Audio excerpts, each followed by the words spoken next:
numbers up to 11 because it's time for Too Much Effing Perspective, the podcast that asks musicians and entertainers to relive their most Spinal Tap moments when nothing goes right and everything gets kind of weird.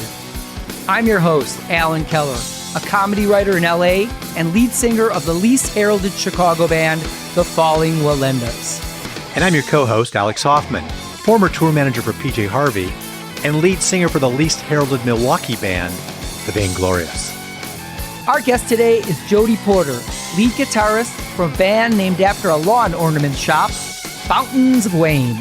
We're going to talk to Jody about the time Lemmy Kilmister from Motorhead got tongue-tied about Joni Mitchell, what it's like to live with the Who's John Entwistle in his mansion, and whether it's name-dropping if the names you're dropping are the names of your actual friends. So without further ado, let's go to the TMEP show. It really puts perspective on things, though, doesn't it? Not too much. There's too much effing perspective now.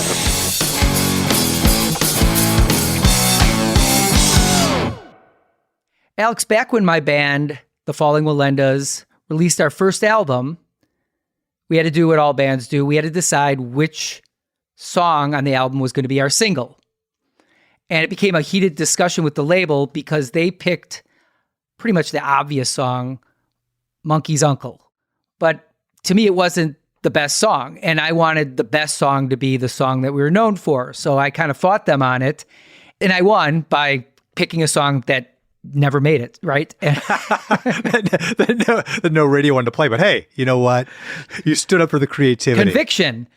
But the fact is that I thought all the songs were good, and it didn't really matter which one we picked. And I thought, if I'm going to be known for a song, I want to be known for the song that I'm most proud of. Obviously, I was wrong, and maybe Monkey's Uncle would have been the song that took us to the top, like Sex Farm took Spinal Tap to the top. Yeah, to say nothing of Big Bottom. But yeah, it might have. To my point, some bands actually do regret the song that made them famous, like the band our guest today, Jody Porter, played for, Fountains of Wayne. Now, wouldn't you say Fountains of Wayne is one of our favorite bands here on the TMEP show? Yeah, it's right up there for sure. And although they recorded more fantastic songs than I can count, they're pretty much known for one novelty hit, Stacy's Mom.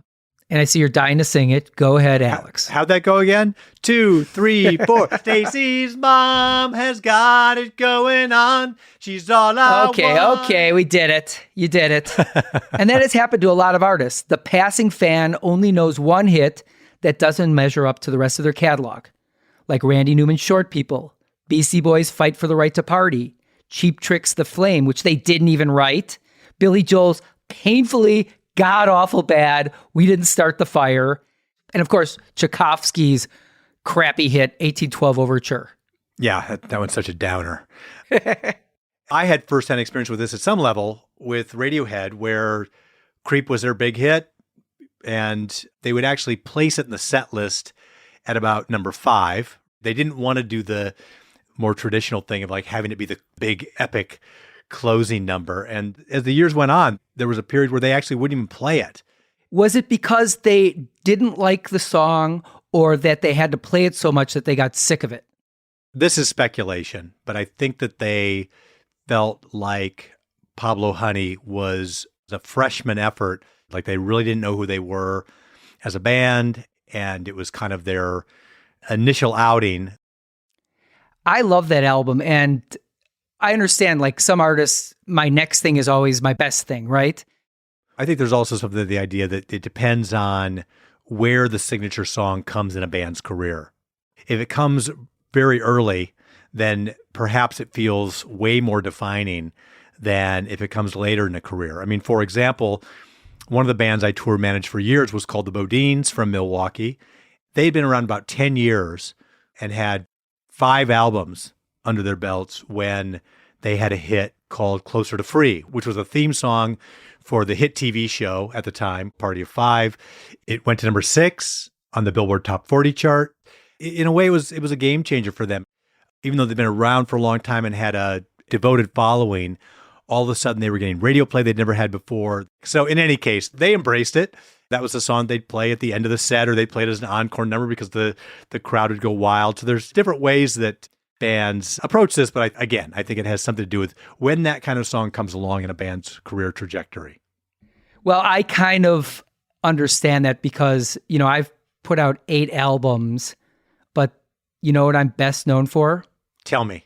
The 1994 McDonald's commercial where I sang, "Have you had your break today?" That was you? That was me. Charles Barkley, Looney Tunes commercial. That was me. Wow. I always knew you were a sellout, but this really just drives the whole thing home. Truly too much effing perspective. Can we get to Jody Porter? But first, let's have a break today.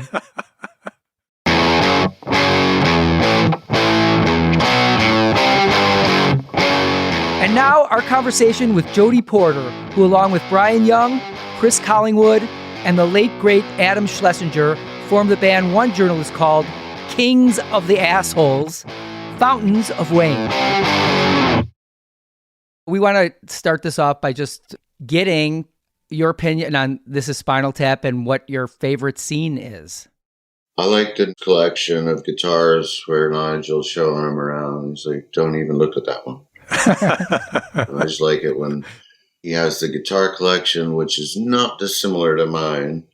And the last time I watched Spinal Tap, I was actually living in LA, and I had all my guitars out there set up in much of a showboat way as Nigel did. You gotta remember. But, I was watching that scene, and he's got the Black Beauty with the 3 pickups, and I'm like, oh, there's mine. He's got the 58 Standard. So let's go over it. You have the Les Paul with the flame. You have that? Yeah. The thing I don't have is what he calls a radio unit. And Rob Reiner is on it. So it's just like a wireless, right? So exactly.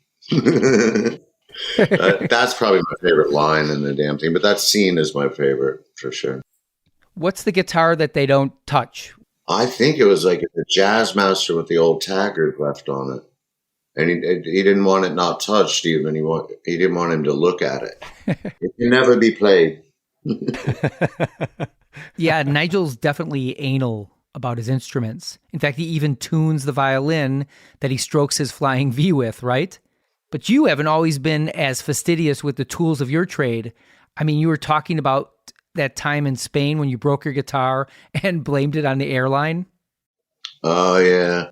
That's my admission of guilt. I'm not sure I'd still feel bad about that, but one night in Madrid, a little terrorist activity happened from Al Qaeda, and I was pissed, man, because we're going to London the next day from Madrid, and they bombed the fucking train, and all I could think about were that these poor bastards were at our gig the night before, because there's not a whole lot to do sometimes there, especially if you're not a tourist. So long story short, I threw that guitar across the stage, broke the headstock off. I was told by my guitar tech the next morning before I went to the airport that didn't survive that one. So, but I blamed it on the airline. On their dime, they sent it back to Gibson. I don't remember what airline it was, and if I did, they probably not let me back on for admitting that I did that. That probably violates some skyjacking law, I'm thinking. I'm still indie rocker at heart. Well, what's your list of places and things you've been banned from? Because Brian was telling me that you guys were permanently banned from a hotel in Japan. Well, we weren't, because we went back there and stayed there again. That's a bit of a long story, but I don't think Chris would mind me saying that he kind of, as he's admitted in the press before, kind of decided that he needed to quit drinking because it was turning him into a schizophrenic type of guy. He was seeing things that weren't there and shit, like without acid even. So we had to cancel some shows, and then Brian and I decided it'd be a good idea to top the hotel a little bit and like pull the surveillance for their Wi-Fi and all the, shit out of the wall. I think I remember telling him that I thought that would be a good idea, and he did it. So we did get banned briefly, but then we went back there, and it was interesting. We hung out in the vending area. I don't know why. Isn't Japan just a big vending area? I mean, like if you walk down the street, there's just blocks and blocks of vending machines.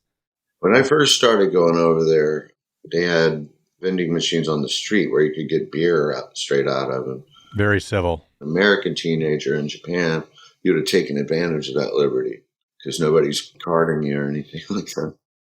Your story about that hotel and tearing the surveillance out of the walls, made me think of Joe Walsh's "Life's Been Good." Right, that song. Live in hotels, tear the walls. I was saying, like, what other parts of that song might have you gone through? Like, do you have a Maserati that does 185? You're wearing a Triumph motorcycle shirt right now.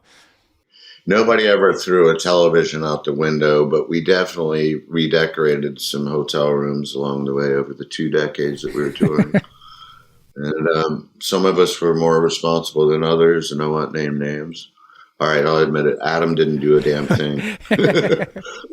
What is it about living in hotels that makes one feel like you want to do the redecorating that you mentioned? I'm sure Keith Moon could have explained the urge better than I did. It just happens. I don't know. Boredom. Fair enough. Speaking of Keith Moon, you were in a Keith Moon concert, right? Was it a tribute concert, or what was it when you put that band together? Me and Metallica's bassist Robert Trujillo, Jane's Addiction's drummer Stephen Perkins, and the singer Doug from King's X all played at the House of Blues in a tribute to my good buddy who I lived with for about 3 or 4 months making a record. Not with him, but in his studio in Henley-on-Thames in England. John Entwistle. It was a tribute to Keith Moon and John Entwistle, so it was sort of a bass and drums type of affair. And me and Robert and Stephen and Doug did 2 or 3 Who songs, and then Joni Mitchell came out to see us, who's a friend of mine. She really seemed to enjoy it. So I thought we did a fairly favorable tribute to those people. I mean, that's amazing to have worked with John Entwistle. What can you say about your relationship with him? Were you a Who fan from the time you were a kid? And he's a household name, and when I figured out that we were going to be going to his home to live for 3 months and record in his studio, I'd already seen The Kids Are All Right. I'd already seen the Barracuda Inn, which was his little bar that was right outside. I'd seen his guitar collection, which in the movie goes down the spiraling stairs, right? But he gave me the keys to his attic, and I could go up there and take any of these 300 guitars after the Tommy reunion tour. He's a collector. He got spiders and fucking medieval axes, and he just collected everything. So speaking of axes, he just gave me the keys to his attic, and meticulously stacked were about as many custom colored Firebirds and Jazzmasters and shit that you could ever imagine were even made. So he bought a collection off some dude. It was all still in bubble wrap. So I put the machine heads on, and I used them on my record. That was the Bell Tower back in 1990. Wow, that's awesome. I mean, and then you said Joni Mitchell, too, was a fan. You were telling me a story about that Lemmy came by to watch you guys? That's right. In fact, on my Facebook, you can see the picture. And if you look to the left of Robert, there's Lemmy, right? Who'd walk down from his place, which is up the hill. And I think he died like a week later or something, man. But I was always a little bit bent about the fact that he wasn't in the frame. She didn't know who he was. I think she thought he was like a roadie or something. Or a biker. So you were at the House of Blues on Sunset in West Hollywood. Yeah. I used to live 1 block down the hill from the Roxy, and Lemmy lived in the building right next door. Okay, so you know where I'm from. Oh, absolutely, absolutely. Luckily, he would always walk, safer for pedestrians, I think. Then he died a week later? Yeah. Hopefully that was the last thing on his bucket list, was meeting Joni Mitchell. He started stuttering kind of thing. And it's just so interesting when you see this kind of heroic, hard-rocking guy and Joni being the sort of songbirdstress that she is, and him just, he's a huge Beatles fan too. But he loved Joni, that's for sure.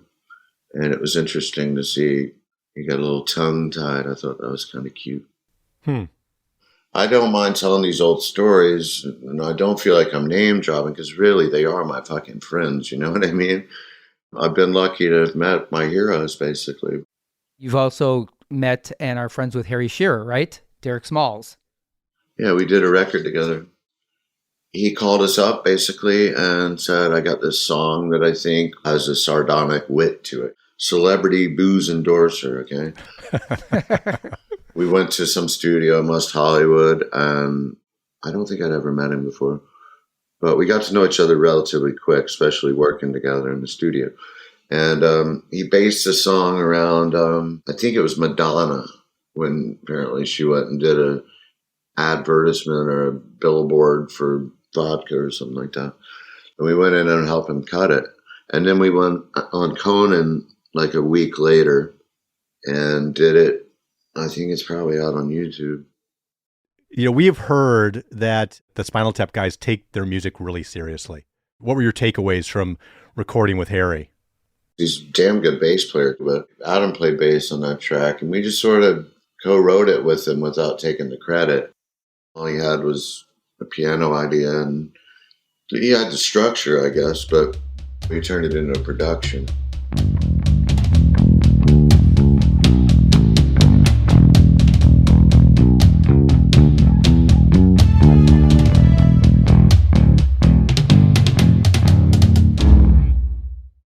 There's a friend of mine who lives in the UK now, but he grew up in Jersey.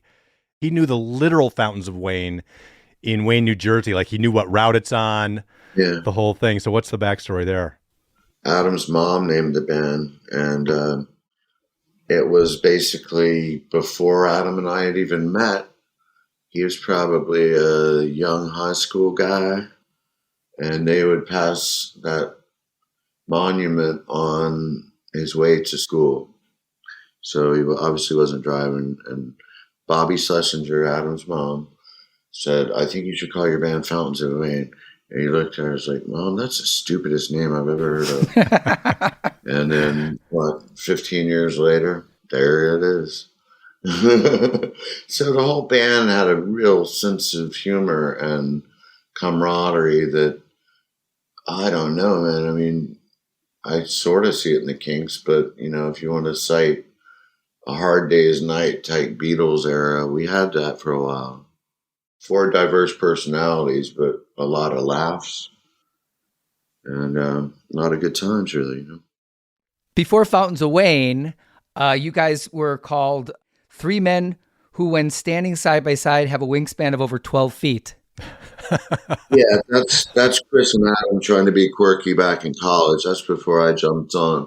So as a little backstory, those guys went to Williams College, and they sort of tinkered around with some REM songs, and I think they're not taking it too seriously. I was in England with my band, and we were all over the indie charts and on the cover of the NME and all this shit. Not really wanting to be big time like U2 arena rock band or anything like that. When that thing felt like it was getting a little bit too big for its britches, I was like, fuck it, we're moving back from London to New York. And we did. And I put an ad out and got Adam out of the Village Voice. I don't even think he's written a song at that point. But he got really good at it quick because he was a smart fucking dude, you know. Fountains of Wayne would have never gone anywhere unless we had the intelligence of that guy. Well, we should talk about Adam for a second because, of course, Adam died because of COVID really early on in the, like, April 1st, right? 2020. The fucking Trump people, they didn't even give him a heads up, you know? Yeah. Our condolences to you and the band. He was a phenomenal talent. I would really say that even though there's less celebrations about his life, I still think he's underrated. Was an amazing writer. Well, he was underrated but overpaid, if you want to put this that way, and I think he was cool with that. You worked on Crazy Ex-Girlfriend, right? And a lot of other projects. And some Broadway stuff that I don't think the rest of the band was that interested in doing. But the way I see his legacy is that he was always looking for something he couldn't do, and I don't think he ever found it. Musically, I'm talking, you know. Right. I don't think he could go jogging, but, you know, probably because he didn't want to.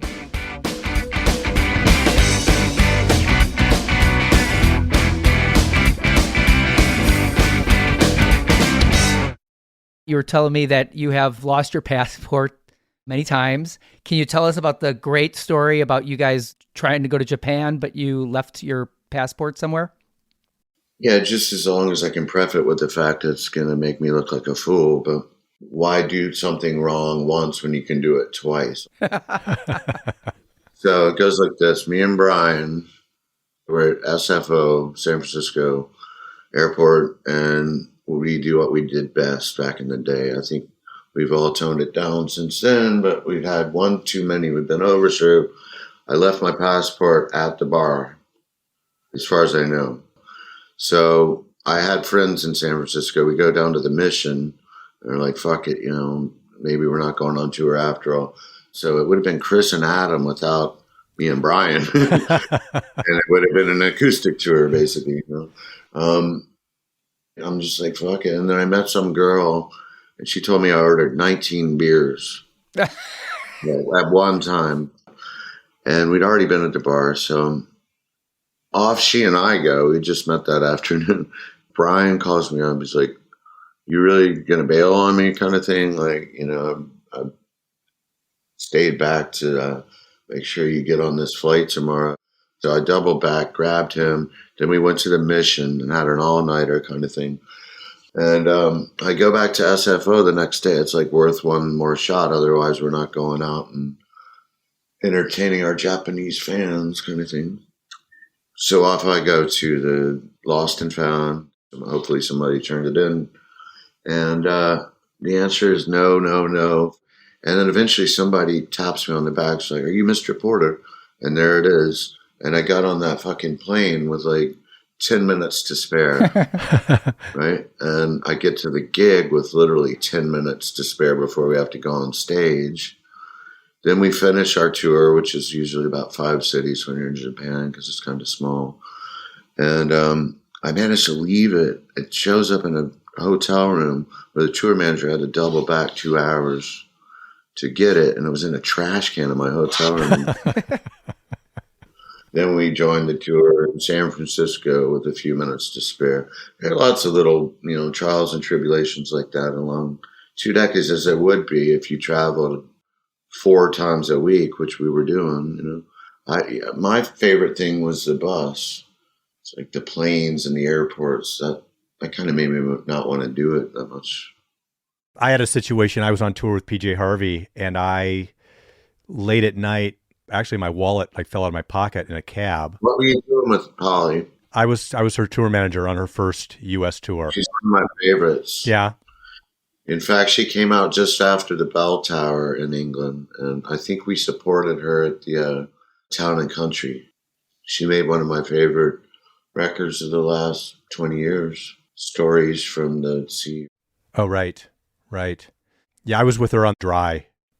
Yeah, it was a crazy thing. I mean, in that case, at 5 a.m., the front desk of the hotel called my room and woke me up and said, there's a cab driver here that's dropping off your wallet. And I did not have the presence of mind to get out of bed and go down and thank the guy. But thinking back, it's a nice reflection of the generosity of humanity in a random way. So I love that. Yeah, it's not a bad thing to get lucky every once in a while.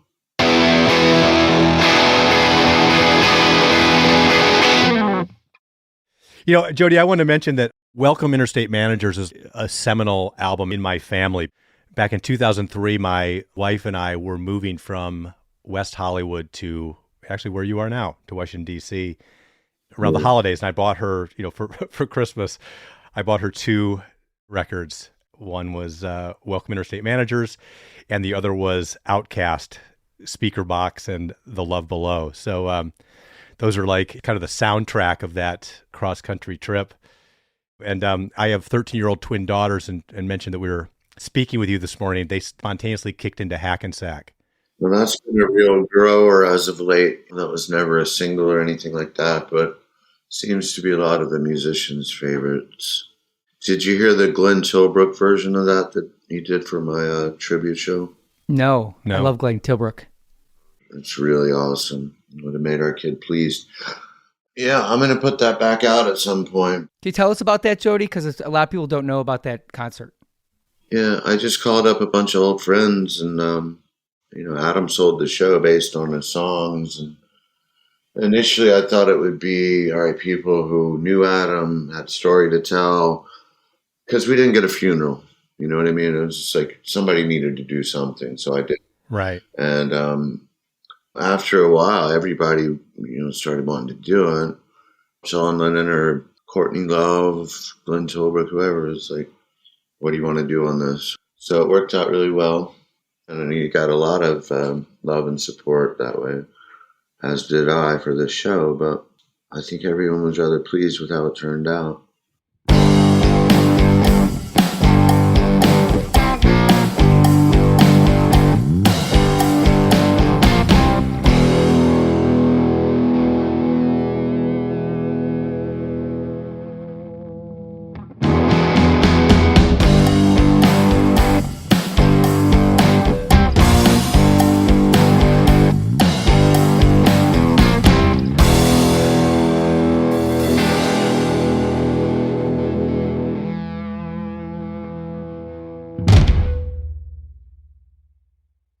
Jody, you did something really cool. You got to work on the recent Monkees comeback albums. And not only did you get to work with the original guys, Mickey Dolenz, Michael Nesmith, and Peter Tork, you also got to work with one of my all-time favorite songwriters, Andy Partridge from the band XTC.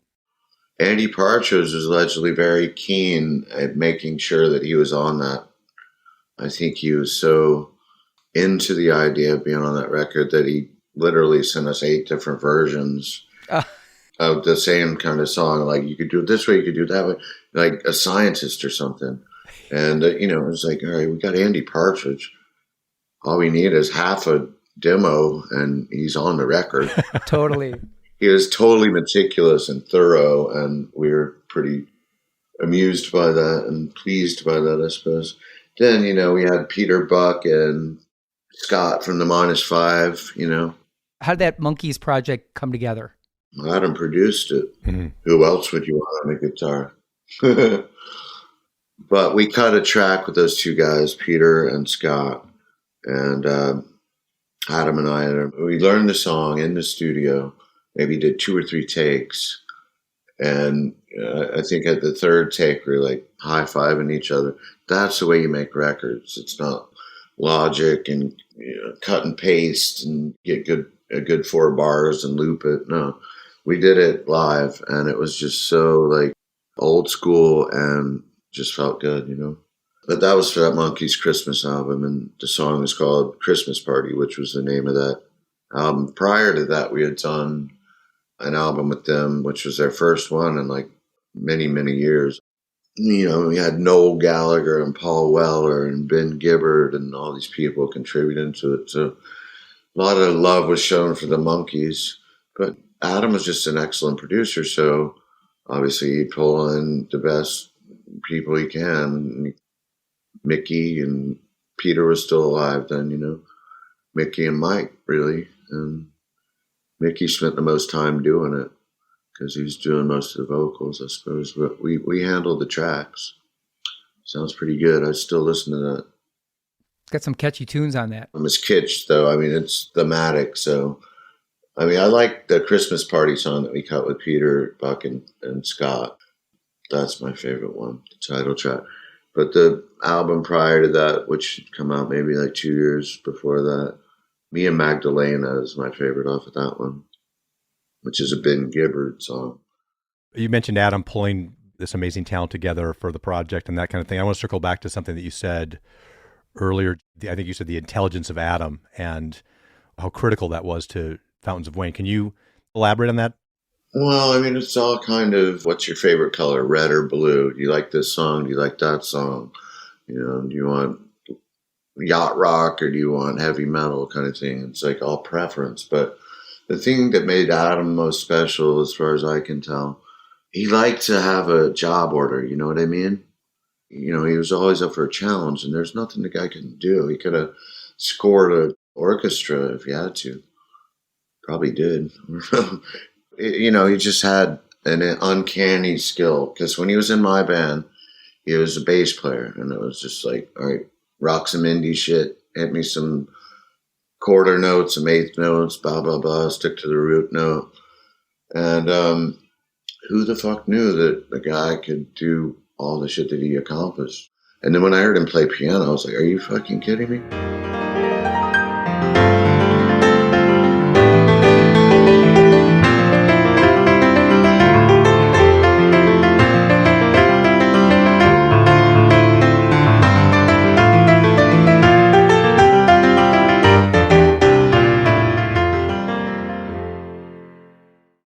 You know, we were talking about multi-instrumentalists, and I find most multi-instrumentalists end up not having an identity because they can do everything and they can adapt to everybody else. But Adam's work is always kind of Adam, and that's a real rare gift.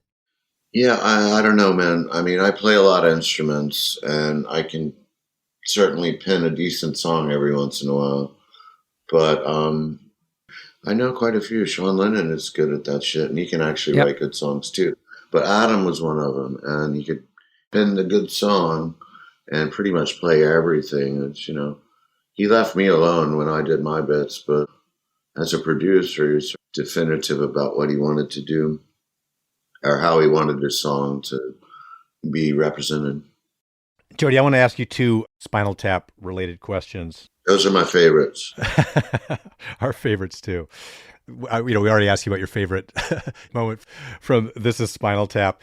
You know, another one that people often love is where they're sitting. The guys are sitting around with Marty DeBerge and talk about reviews. Yeah. And didn't Fountains get either a review or some sort of reference being called the King of Assholes by NME? It was an article by a journalist, like a junior bird dog journalist guy, and he obviously didn't like the band. And his name was Stuart Bailey, right? So our record label is super hyped because we're kind of doing something, and they're like, okay, this is the flavor of the week. So that NME piece, or maybe it was Melody Maker, was still around back then, broke, and it called us King of the Assholes in the bold face print or something, which basically was true in hindsight, I think. But Adam decided on the tour bus that he was going to retort and write a song about the journalist. So it was like, Stuart Bailey's been in the shower for over an hour, right? You know, he's having a pull, basically, isn't it? And the label said, don't put that out. That is so funny. What that makes me think of is back in those days, that's the way you had to retort, right? Versus just tweeting it a second later, right? There was actually some creativity that had to go into the retort. Sure. You had to think about it. Well, I'll tell you, King of the Assholes would be spewing out shit sandwiches. That's all I got to say.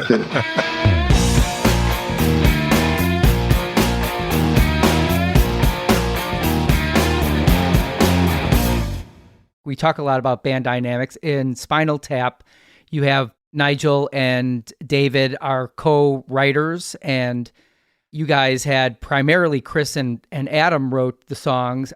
Didn't they start collaborating and then wrote separately?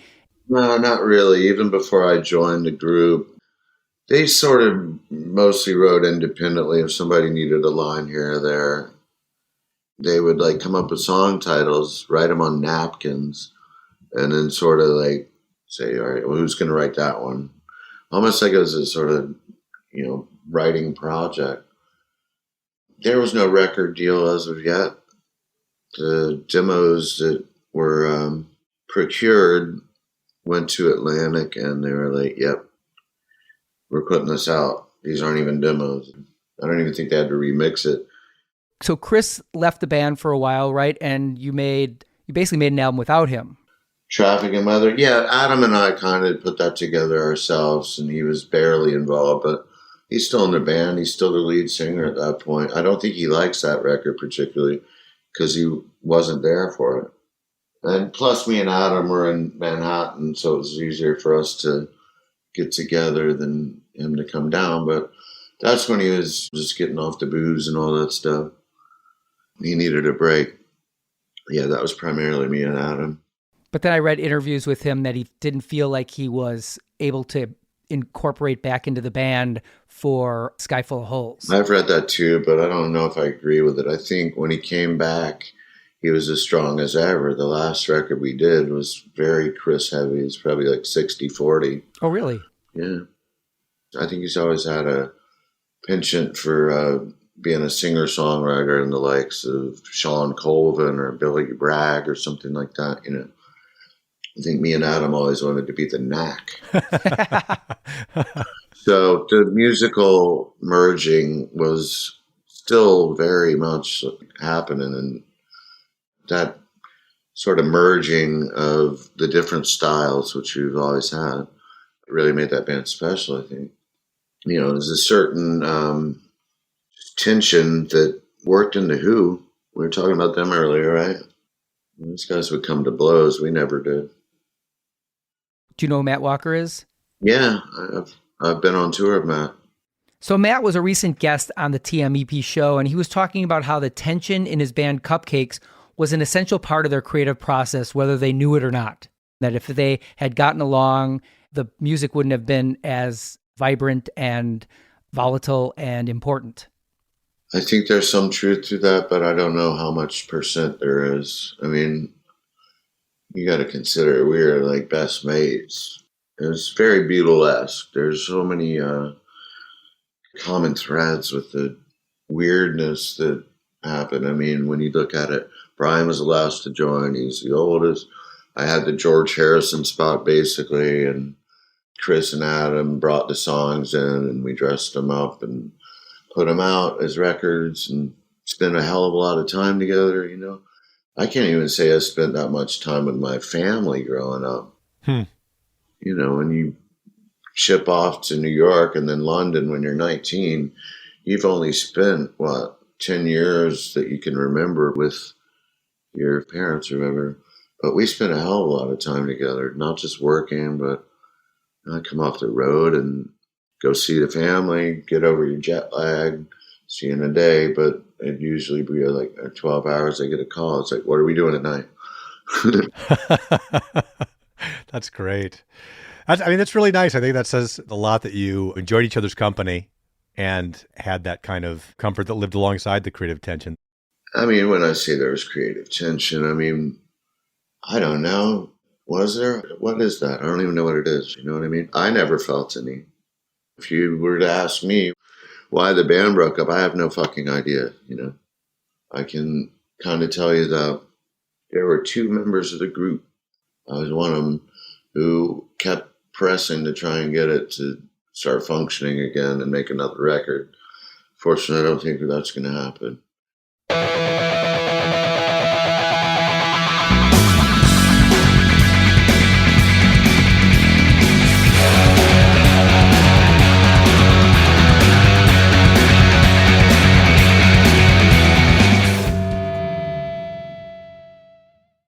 Jody, this has been a gas. As we said, Fountains of Wayne is one of our favorite bands, and we're tickled to have you join us today. You want to tell our listeners how they can find out what you're up to now and in the future? Yeah, there's a Jody Porter musician/band page. Then there's a Fountains of Wayne page or two. That's sometimes where I'll post some stuff like a gig announcement or whatever, on Facebook usually. Well, thanks so much, man. Really amazing to speak with you. And I hope we get to hang out with Brian Scott when you get to LA next. You're speaking my language. I think we might actually book some shows out there. I'll be there.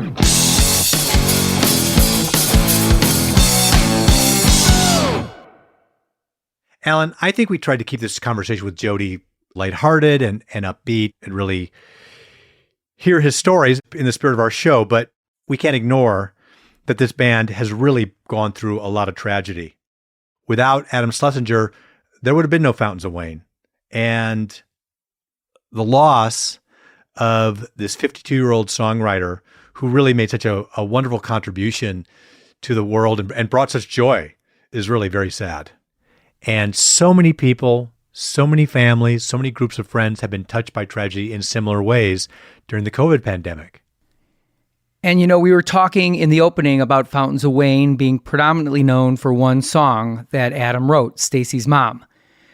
But I recently read an interview with the band's other songwriter, Chris Collingwood, who said basically it would be a shame if all the world knew of Adam's songwriting was that one single song. So I really implore our listeners, if you're not familiar with Fountains of Wayne, dive deep into their catalog, because Adam's songs like Prom Theme and Sick Day and Utopia Parkway and Red Dragon Tattoo and All Kinds of Time are phenomenal. Some are funny, some are sarcastic, some are serious, some are really beautiful, but all of them are incredibly observant and insightful and singular to this one talented individual who should still be here living life, and making music. And to all those out there who have lost a loved one to COVID, we wish you peace and healing.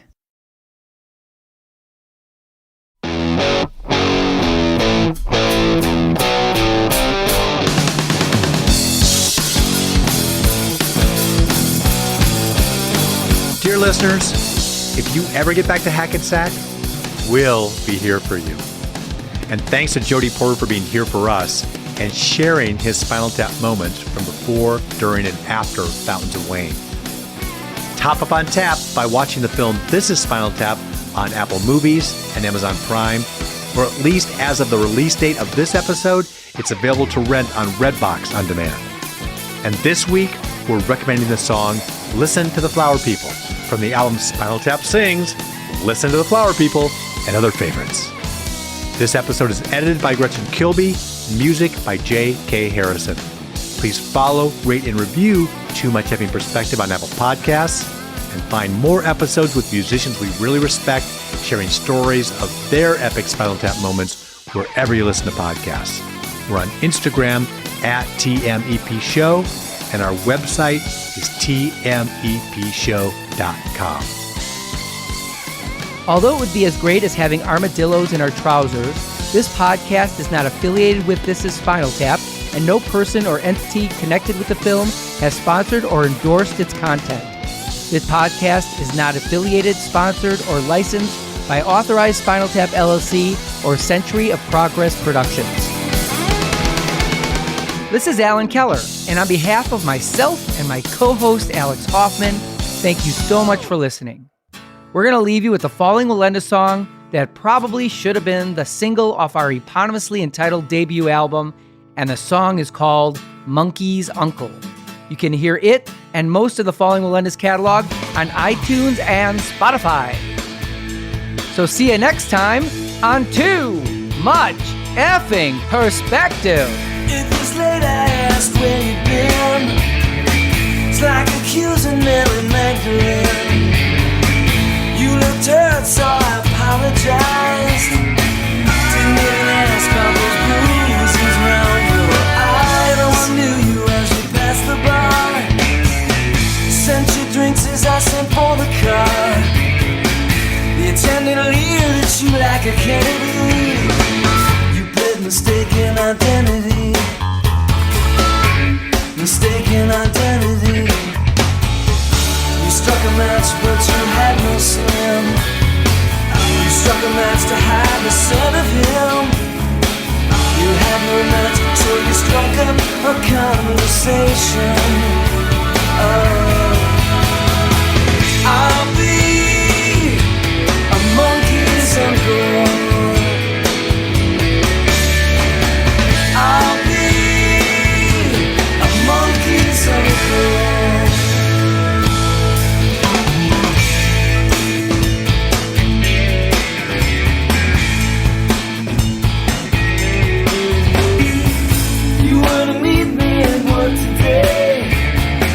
After you met with CPA, riding late, you looked so relaxed. You looked anything but taxed. Anything but taxed. You struck a match, but you had no slim. You struck a match to hide the scent of him. You had no match, so you struck up a conversation.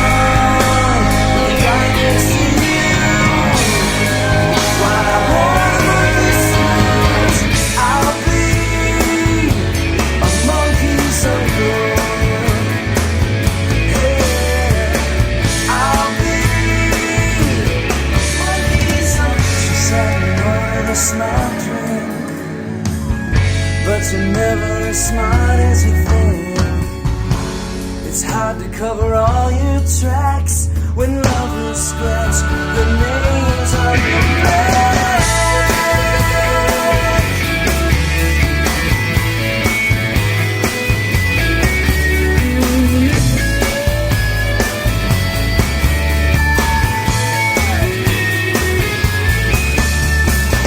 I'll be